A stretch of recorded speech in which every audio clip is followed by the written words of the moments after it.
बहुत सारे स्टूडेंट का एक क्यूरीज था कि टेस्ट में टाइम कम पड़ जाते हैं। तो सबसे पहले जान लेते हैं कि कौन कौन से वजह हैं जिसके कारण टाइम कम पड़ जाते हैं टेस्ट में, कोई भी मॉक टेस्ट देते हैं तब। तो सबसे पहला कारण हो सकता है कि आपका सिलेबस एक बार ही पढ़ा हुआ है, आप सिलेबस से ज्यादा बार आप गुजरे नहीं हैं, तो ये हो सकता है। और दूसरा कि आप question practice chapter wise subject wise कम किए हैं, तब आपको टाइम ज्यादा लग जाता है समझने में, क्वेश्चन रीड करने में। और तीसरा कारण, आप जो पढ़े हुए हैं प्रीवियस टॉपिक को, चैप्टर्स को, उसको रिवाइज नहीं कर पा रहे हैं टाइम टू टाइम।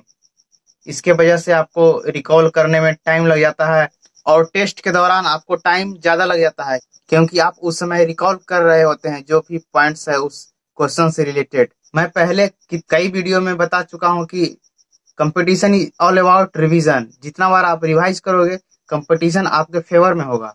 और कुछ जो रीजंस होते हैं जो कि टेस्ट के दौरान होते हैं। अब इसका सॉल्यूशन जान लेते हैं कि एग्जामिनेशन में, टेस्ट में टाइम कम ना पड़ जाए। तो सबसे पहले आपको बहुत सारे क्वेश्चंस प्रैक्टिस करने होंगे चैप्टर वाइज। आप हर तरह के क्वेश्चन अटेम्प्ट करना सीख जाएं। एग्जामिनेशन में थोड़ा भी इधर उधर करता है तो आप उसको ट्रैक कर पाए कि ये ऐसा था, आप पहले बना चुका हूँ, तो आपका जो रिकॉलिंग होगा वो फास्ट हो जाएगा और इंस्टेंट उसका आप आंसर दे पाएंगे। Because practice man make perfect. तो आपको परफेक्शन चाहिए तो प्रैक्टिस तो करनी पड़ेगी।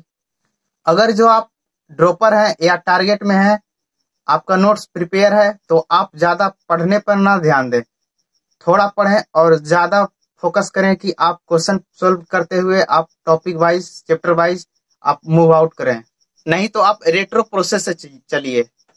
रेट्रो प्रोसेस होता है, ये है कि आप पहले क्वेश्चन लगाएं उस चैप्टर्स का और उसके बाद एनालिसिस करें कि कितना मेरा गलत हुआ है, कितना सही हुआ।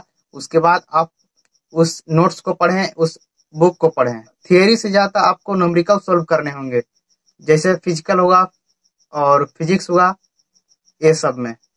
एक स्टार पॉइंट बताना चाहता हूँ, आप जितना मार्क्स टेस्ट में लाते हैं उसका मैक्सिमम आप 30 to 40% ही आप पढ़कर सिर्फ समझकर टॉपिक को ला सकते हैं।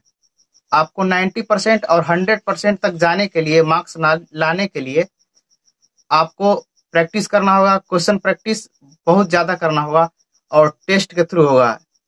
एक टेस्ट, दो टेस्ट, अगला टेस्ट, ऐसे टेस्ट में नंबर बढ़ते जाएंगे, मार्क्स बढ़ते जाएंगे और परसेंटेज भी नंबर का बढ़ते जाएगा। और बहुत सारे टेस्ट पेपर आप जब सोल्व कर लेते हैं तो आपका ऑटोमेटिकली मार्क्स इंक्रीज हो जाता है। जब आप पेपर देते हैं तो उसको अच्छी तरह से एनालिसिस करते हैं तो मार्क्स बढ़ता ही है। तो इस तरह धीरे धीरे आपका जो टाइम जो ज्यादा लग जाता है, आप कम टाइम में कर पाएंगे क्वेश्चंस को।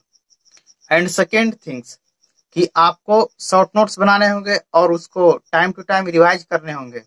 जैसे कि पहले जो पढ़ चुके हैं वीक वाले, तो उसको मॉर्निंग में आप पढ़ सकते हैं 1-2 घंटे निकाल कर उसको अलग से, ताकि आपको रिवाइज भी हो जाए पुराना, और आप बाकी दिन, जो दिन बचे हैं बाकी, उसमें आप नया पढ़ भी सकते हैं, प्रैक्टिस भी कर सकते हैं। लेकिन आप सुबह में जो निकालते हैं वो वक्त रिवीजन के लिए जरूर निकाल लें। और जैसे बायोलॉजी हो गया और इनऑर्गेनिक, ऑर्गेनिक, ये सब जो है टाइम टू टाइम आपको रिवाइज करना पड़ेगा ही, नहीं तो ये वोलेटाइल होता है। जो भी रिमेम्बरिंग वाला पार्ट होता है वो वोलेटाइल होता है। आप कुछ ही दिन छोड़ देंगे रिवाइज करना तो आप बहुत सारे पॉइंट्स को भूल जाएंगे। इस वजह से आपको रिकॉलिंग में टाइम लगेगा। आप जब टेस्ट देते हैं, क्वेश्चन आता है आपके सामने, तो रिकॉल करते हैं, एक्स्ट्रा टाइम कंज्यूम हो जाता है। आप सभी से काइंडली रिक्वेस्ट है कि आप अपने शेड्यूल में आप रिवीजन का शेड्यूल भी निकालें, 2-3 घंटे मैक्सिमम, कम से कम 1.5 घंटे 2 घंटे। तो आपका ऑटोमेटिकली टाइम जो कंज्यूम होता है वो कम होते जाएगा। एट द लास्ट 2 पॉइंट ही जो आए हैं निकल कर सामने कि टाइम कंज्यूम कम कैसे होगा। तो मोर प्रैक्टिस करने से और रिवीजन बार बार करने से टाइम कम लगेगा, आप दिए हुए समय में आप टेस्ट पेपर कर पाएंगे।